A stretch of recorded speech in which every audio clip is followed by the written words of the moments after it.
Well, 50 years of the Assad family dictatorship came to an end yesterday in Syria. President Biden made this statement at 1:39 p.m. At long last, the Assad regime has fallen. This regime brutalized and tortured and killed literally hundreds of thousands of innocent Syrians. The fall of the regime is a fundamental act of justice. It's a moment of historic opportunity for the long-suffering people of Syria to build a better future for their proud country.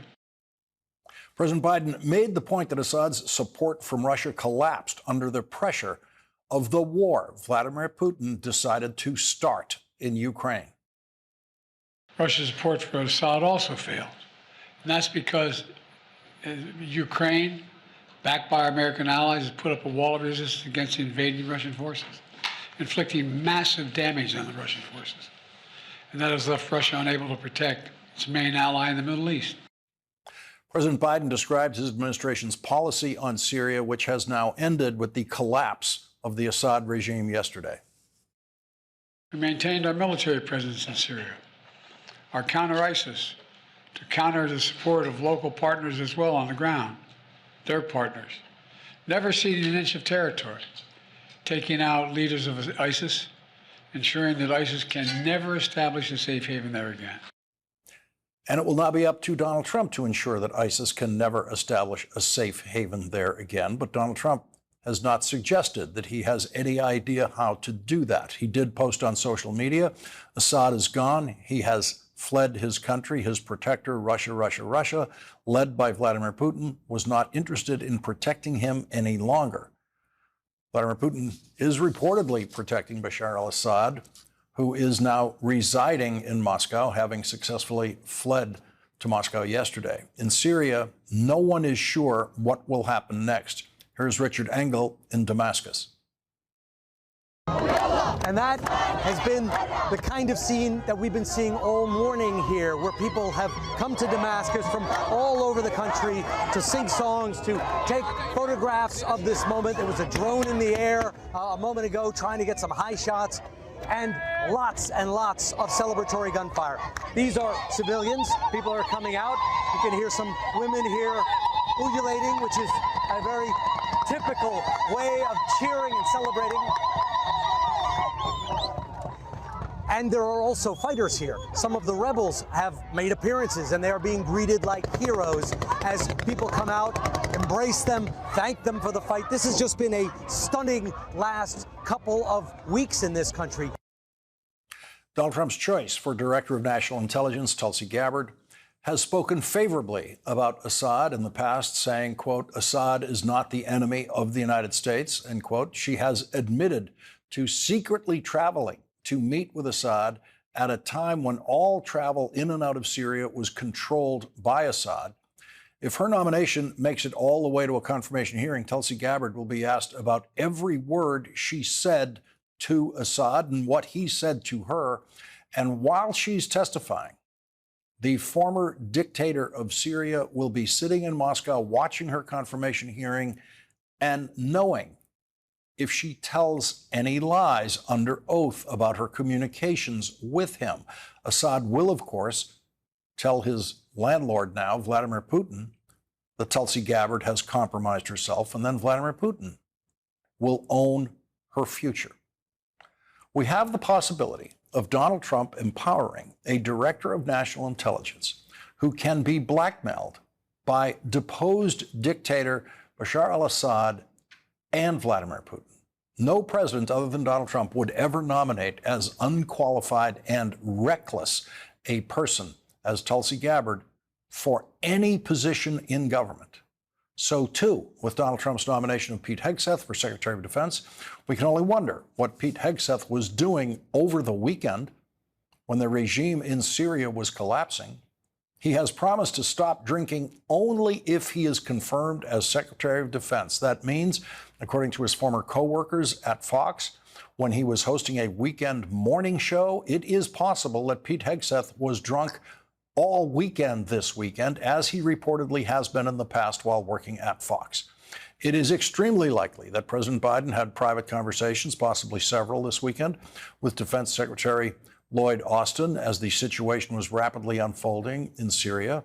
That's the kind of job defense secretary is. The urgent situations and the urgent calls can happen at any moment of the day or night, including the weekends. If Pete Hegseth doesn't have a drinking problem, there is still no reason to think that he could handle any aspect of the job of defense secretary at any level of sobriety. Donald Trump apparently believes he can somehow avoid the embarrassment of the possible collapse of Pete Hegseth's nomination by simply making no effort to get him confirmed. Have you gotten assurances from senators that he's going to be confirmed? No. That interview also included these gems from Donald Trump. Quote, "I consider myself to be the father of IVF. And I'm sort of proud of my decision. At the same time, sometimes I regret it. And I know more about judges than any human being in history." That interview also included Donald Trump repeatedly telling the lie that the January 6th committee deleted all of the evidence that they collected in their investigation, and that members of the committee should go to jail. Donald Trump then added that he would not tell his attorney general to prosecute Liz Cheney or any other members of the January 6th committee. He also said that he would not tell his attorney general to prosecute Joe Biden, even though Donald Trump made an explicit in-writing campaign promise to appoint a special prosecutor to investigate Joe Biden. Donald Trump was asked about his nominee for Secretary of Defense being the first presidential nominee in history to promise not to drink if he gets the job. He'll stop drinking if he gets this job. Yeah. Does that worry you? No, I think that everybody has something that they can stop. Some people can stop eating. I'm lucky I'm not a drinker, but I could stop eating. If you stop eating, as hunger strikers around the world have proven, you will be dead in a matter of months. If you stop drinking alcohol, you might just live a lot longer. Donald Trump doesn't seem to know the difference between stopping eating and stopping drinking alcohol.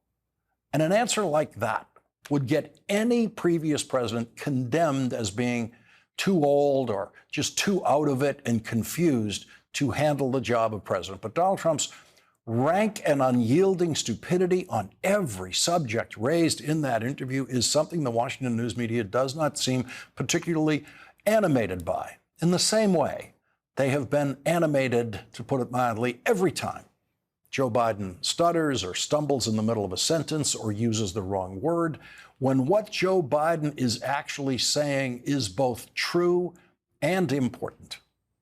If Joe Biden said any of the things Donald Trump said in that interview yesterday, the national news media would have declared him utterly lost.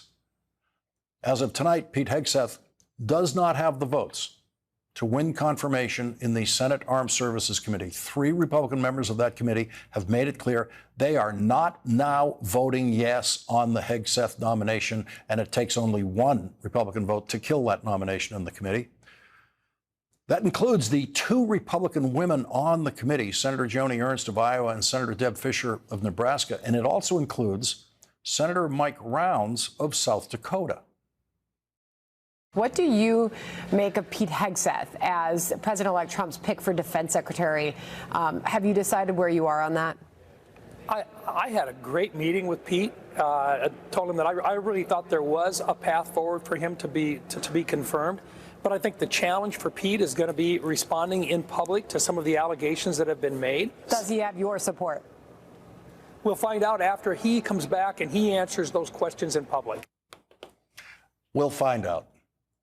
It only takes 1 Republican senator in the Armed Services Committee to vote against Pete Hegseth to defeat the nomination in the committee. It is still technically possible to bring that nomination to the Senate floor for a vote of the full Senate, but usually a nomination defeated in the committee dies in the committee. Here's what Senator Deb Fischer said about Pete Hegseth's nomination. Are you ready to say where you're going to fall on that vote quite yet? You know, we'll see how the hearing goes. But as I said, we had a great conversation. We'll see how the hearing goes. Everyone knows how the hearing is going to go.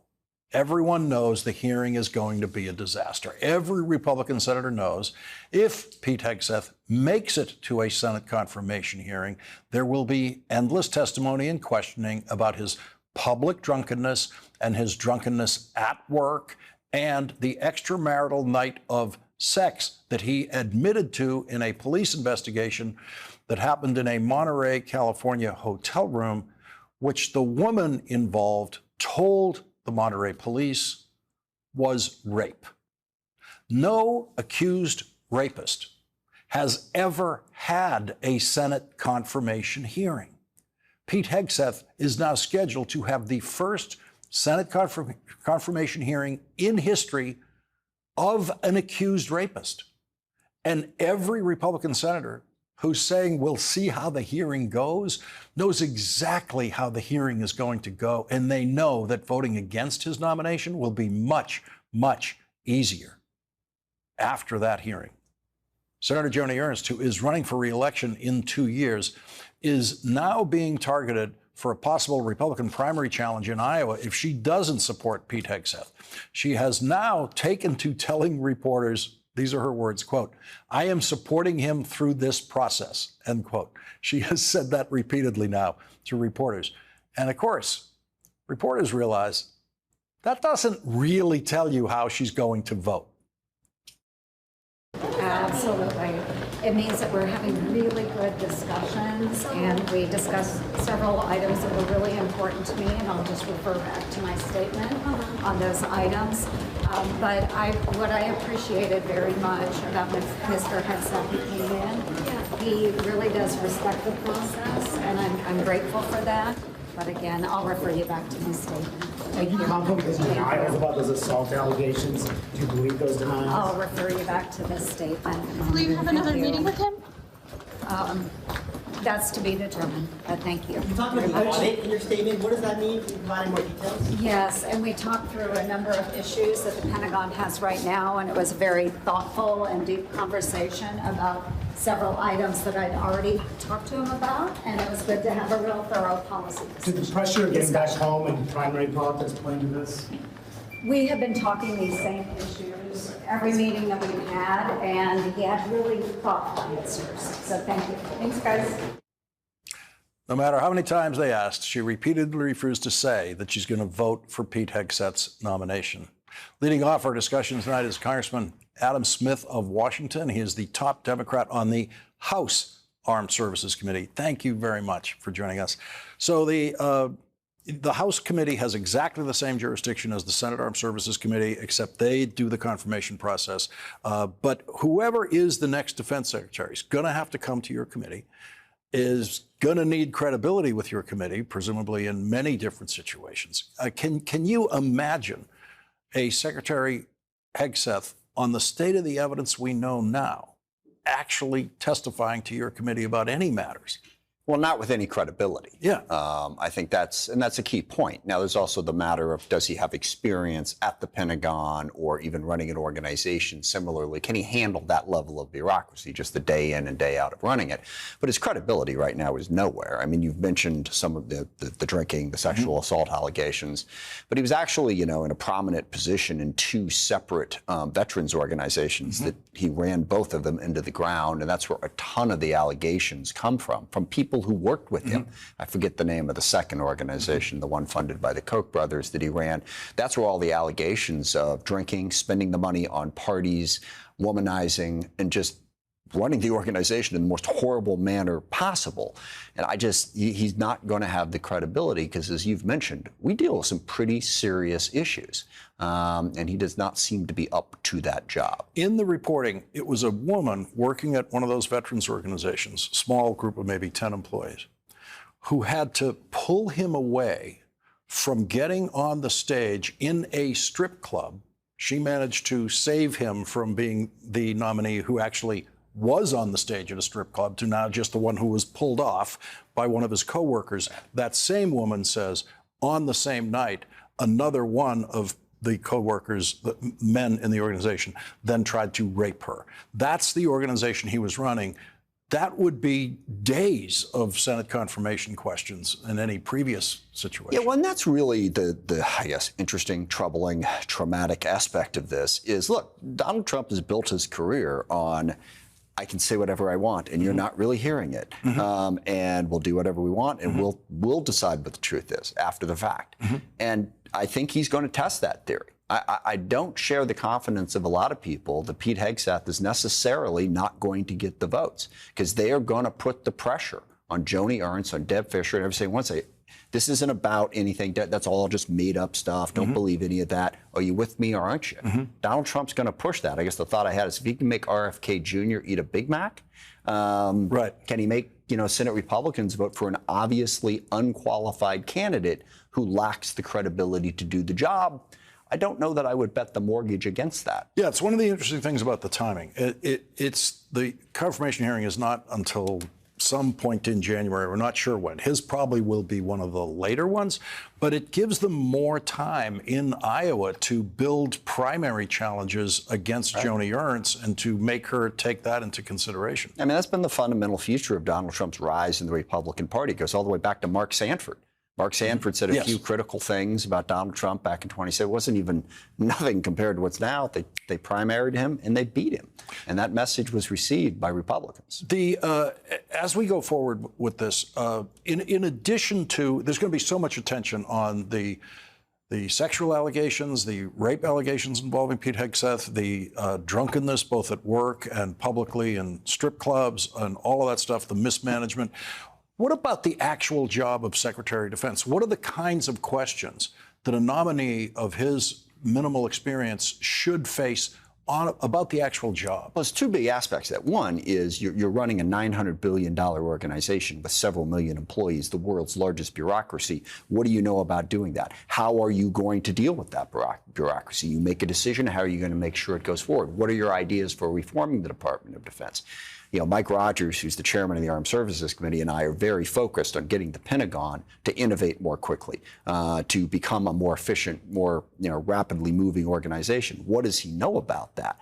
But also, what are his policies? He's written a couple of books, and his basic policy seems to be only men need to be involved in the military. All right. So we're going to get rid of women. We're going to get rid of anyone in the LGBTQ community. How's that going to work in terms of recruitment? Women serve in the military very effectively. And if you read what he has to say about it, he seems to think that all we need in the military, his word, are dudes. So how are you going to work with people who aren't, your mirror image straight white guy? Because you do have to figure out how to work with people who are different from you to run an organization of that size. My gosh, once we get past the drunkenness and the sexual assault allegations, there are pretty serious policy questions that also need to be asked. We're going to try to squeeze in a quick commercial. We will squeeze in a quick commercial break right here so we can continue this conversation. I want to cover more about Syria when we come back. We'll be right back with Congressman Adam Smith after this break.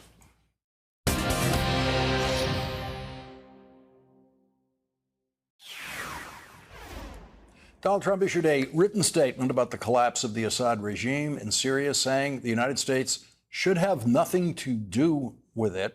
This is not our fight. Let it play out. Do not get involved! Exclamation point. Secretary of State Antony Blinken said this. The United States has clear and enduring interests in Syria.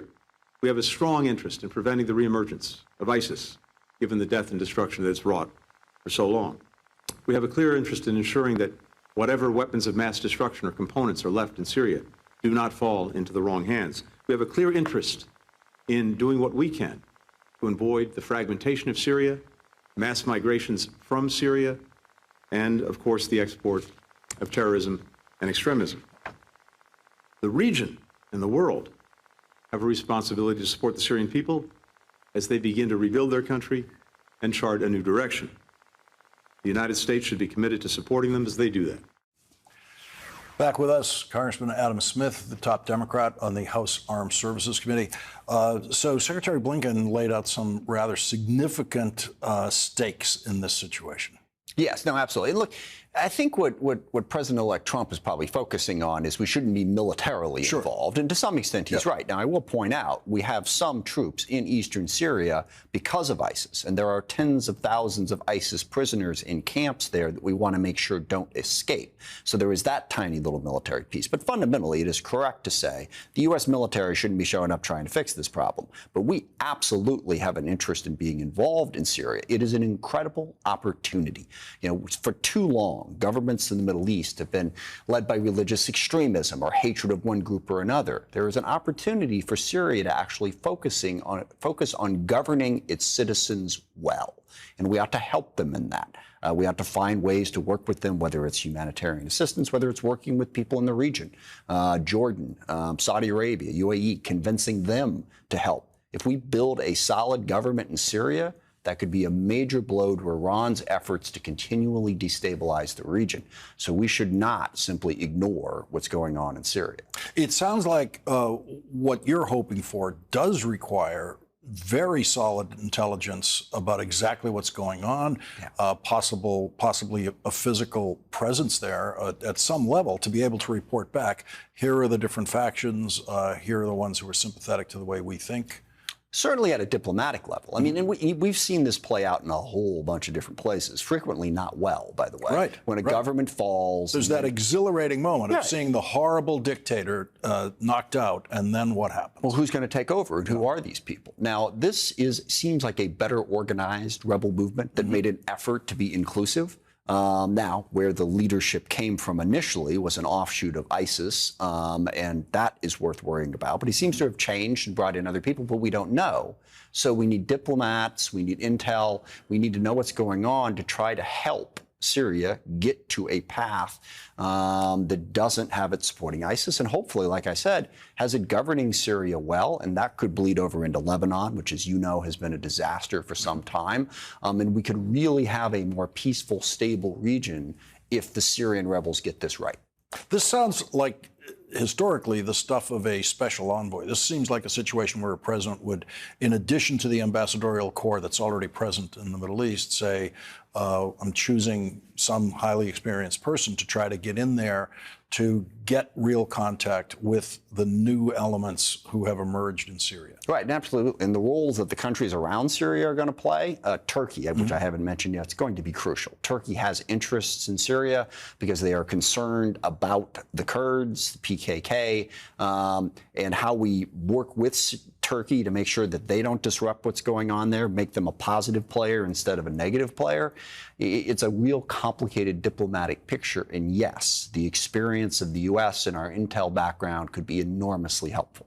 It would be good to have highly experienced members of the cabinet, for example, at a time like that. It would. Right, and not just people who promise not to drink anymore. Yeah, promising not to drink. Representative Adam Smith, thank you very much for joining us tonight. Really appreciate it. Thank you, Lawrence.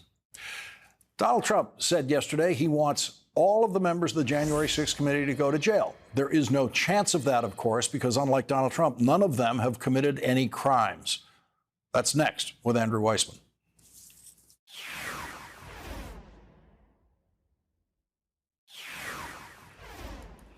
Presidents prior to Donald Trump have always scrupulously avoided any comment about pending criminal cases or possible criminal defendants, which is why President Richard Nixon had to quickly issue a corrective press statement in 1970 when he let it slip publicly that he thought Charles Manson was guilty of the multiple murders that Manson was eventually found guilty of in court.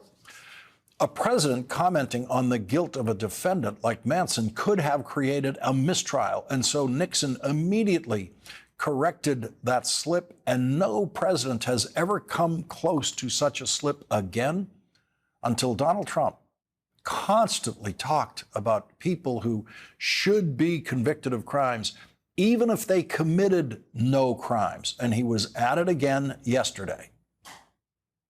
Now, listen. This was a committee, a big deal. They lied. And what did they do? They deleted and destroyed a whole year and a half worth of testimony. Do you know that I can't get I think those people committed a major crime. Sir? And Cheney was behind it. Well, and so was Benny Thompson and everybody on that committee. For what they did, honestly, they should go to jail. So you think Liz Cheney should go to jail? For what they did. Everyone on the committee, you think I think should everybody go to jail. anybody that voted in favor. Are you going to direct your FBI director and your attorney general to send them to jail? No, not at all. I think that they'll have to look at that, but I'm not going to. I'm going to focus on drill, baby, drill. When you say that, on it carries strengthening the weight, though. You know, you've tapped these people to lead the Justice Department and FBI. They can do whatever they want. Liz Cheney responded with this statement. President-elect Trump again lied about the January 6th Select Committee and said members of the committee should go to jail for carrying out our constitutional responsibilities. Here is the truth. Donald Trump attempted to overturn the 2020 presidential election and seize power. He mobilized an angry mob and sent them to the United States Capitol, where they attacked police officers, invaded the building, and halted the official counting of electoral votes. Trump watched on television as police officers were brutally beaten and the Capitol was assaulted, refusing for hours to tell the mob to leave. This was the worst breach of our Constitution by any president in our nation's history. Donald Trump's suggestion that members of Congress who later investigated his illegal and unconstitutional actions should be jailed is a continuation of his assault on the rule of law and the foundations of our republic. Donald Trump knows his claims about the Select Committee are ridiculous and false, as has been detailed extensively, including by Chairman Thompson in his July 2023 letter. There is no conceivably appropriate factual or constitutional basis for what Donald Trump is suggesting. A Justice Department investigation of the work of a congressional committee, and any lawyer who attempts to pursue that course would quickly find themselves engaged in sanctionable conduct. What the public now deserves to see is the evidence and grand jury material assembled by the special counsel Smith, including the grand jury testimony of Vice President Pence and members of Donald Trump's former White House and campaign staff. The Justice Department should ensure that all that material is preserved and cannot be destroyed. As much of that information as possible should be disclosed in the special counsel's upcoming report. Ultimately, Congress should require that all that material be publicly released so all Americans can see Donald Trump for who he genuinely is and fully understand his role in this terrible period in our nation's history.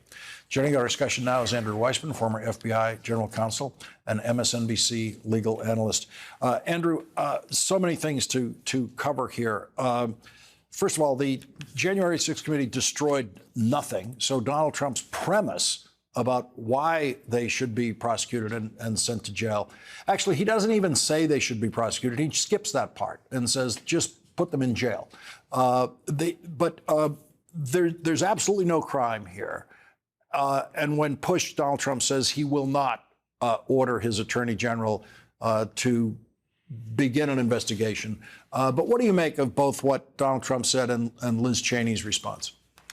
So first, I do think that the way to cover this when Donald Trump made these sort of flat-out assertions, and at least here, he doesn't just say they committed a crime. He actually at least says something factual, according to him, about they purportedly destroyed evidence. The follow-up needs to be, and what is the proof of that? What is the proof that there's in any facts that you have that that's the case? I should note that's exactly the same thing that was said about the Mueller team, of which I was one of the members, that we somehow were destroying evidence. And the thing is, when you're an investigator, that is the last thing you are doing. You are concerned about making sure it's all preserved.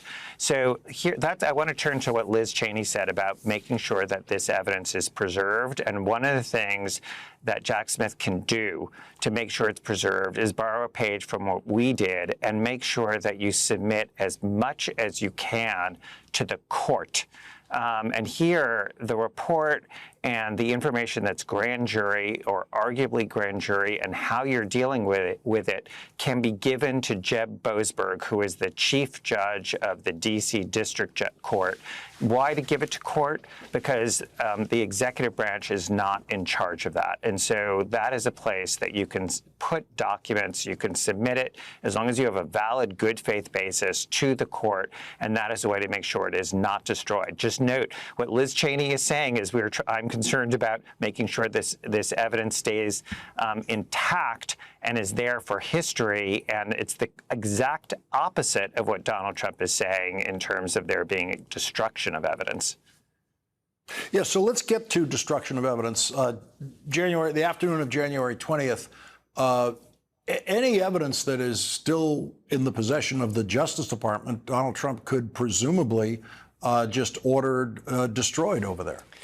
Well, it's a little bit more complicated. I hope it is. Yeah, and the reason is that for any criminal case that is over, the argument is that you can do it because it's not taking evidence from either an ongoing criminal case or some ongoing investigation. But that's one possibility for why you might have to preserve something. In other words, it's relevant and you've been subpoenaed for it in connection with a criminal case.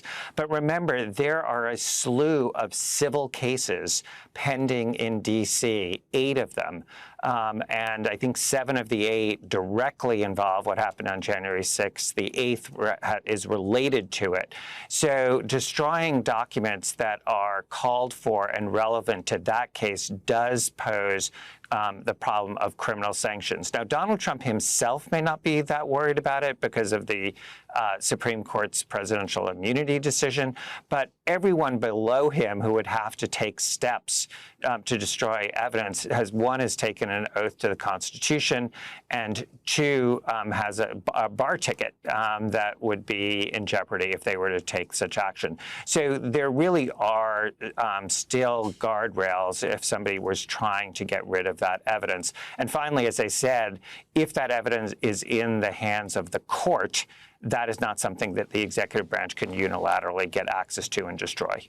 I want to go back to that reference to the bar ticket there. So Donald Trump can just give blanket pardons to everybody who works for him on the day they finish their jobs or at the end of the 4 years.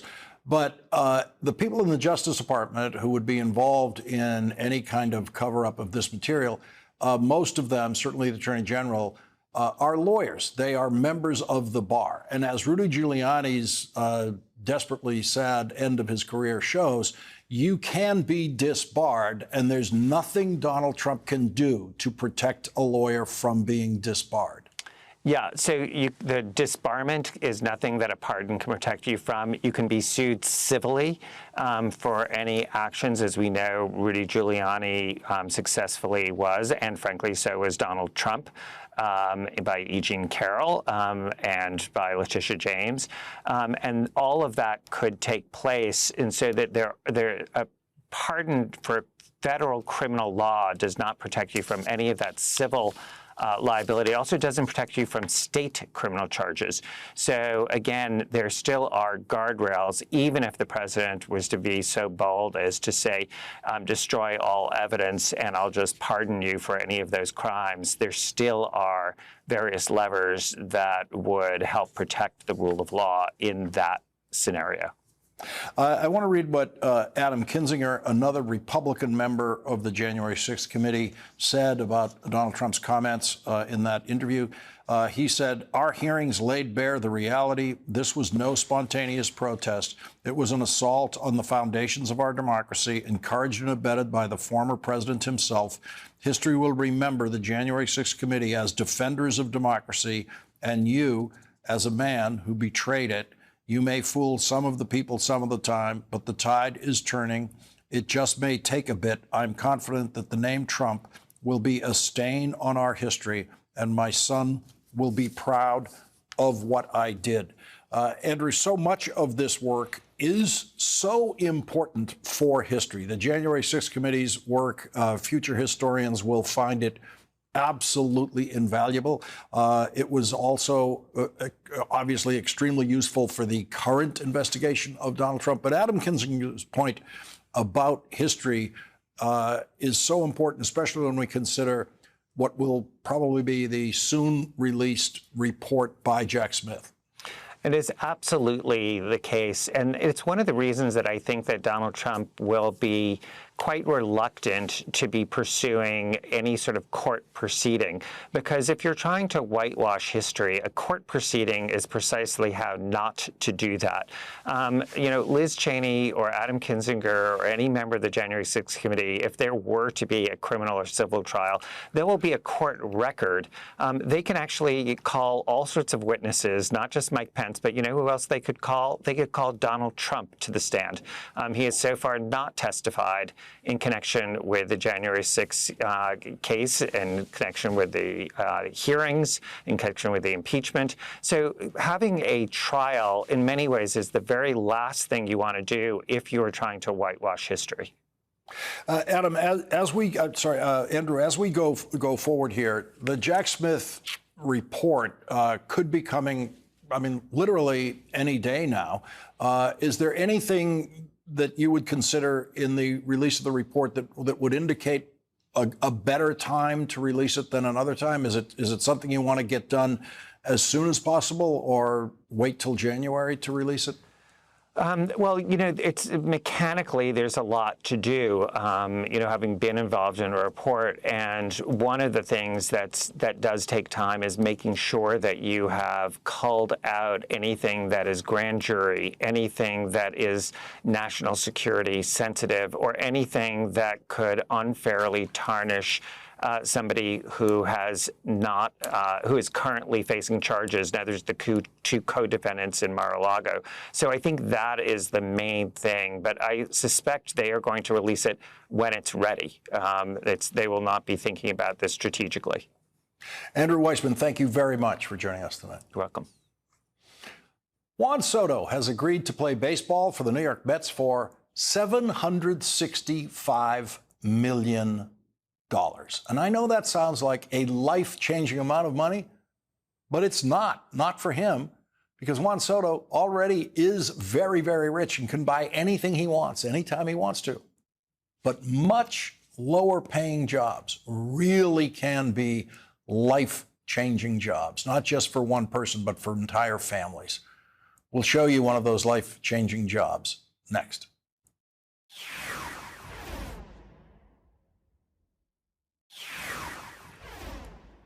Malawi is one of the lowest income countries in the world.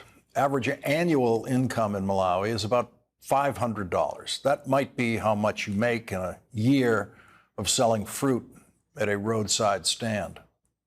Getting a stable job in a well-run factory is like winning the lottery in Malawi. A job like that allows you to provide for your family so that they always know where their next meal is coming from in a country that suffers from widespread food insecurity. Eunice Nyirongo has one of those life-changing jobs working in a factory making desks for schools in Malawi. I'm just so privileged to be on this project of UNICEF making desks for the schools across Malawi. It's a rare opportunity.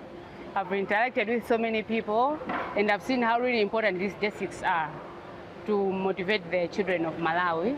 And even elsewhere where people are lacking basics and some motivation for them to go to school. Yeah, I'm so grateful to be involved in this project. Eunice and all of the workers in that factory have their jobs thanks to your generosity, to the Kind Fund, Kids in Need of Desks, a partnership I created with MSNBC and UNICEF to deliver desks to schools in Malawi where most primary school students still have never seen a desk in their classroom. Your contributions are used to pay for the desks that Eunice and her co-workers make every day. The kids in the classrooms get the desks, but first, the people working in those factories get those jobs. Eunice helped make the desk that her 9-year-old daughter uses now in her primary school. Yes, I have two girls. One is 9 years old and is in primary school around here. And her school has been like as they've been distributed. They've received some desks from here. Yeah, they've received some desks from this UNICEF project. They do sit on desks. Their school has desks. Gideon Cade has 2 sons who use desks every day in school that he made. He told his sons to take care of the desks. They have to, 1, take care of the desks. 2, they have to work hard in schools so that they should be self-reliant in future. They should take care of their future. That's my advice to them. The Kind Fund also provides scholarships for girls to attend high school in Malawi, where public high school is not free, and the girls' graduation rate from high school is less than half the boys' graduation rate. You can go to lastworddesks.msnbc.com and make a contribution in any amount. No contribution is too small. You can specify that your contribution is for desks or girls' scholarships, and you can make the gift in the name of anyone on your holiday gift list, and UNICEF will send them an acknowledgement of your gift. As the mother of a student who uses one of these desks every day, Eunice takes her job in quality control very seriously. My role as a quality checker, as a quality controller, I make sure that we're giving the best of the blog posts that we can give.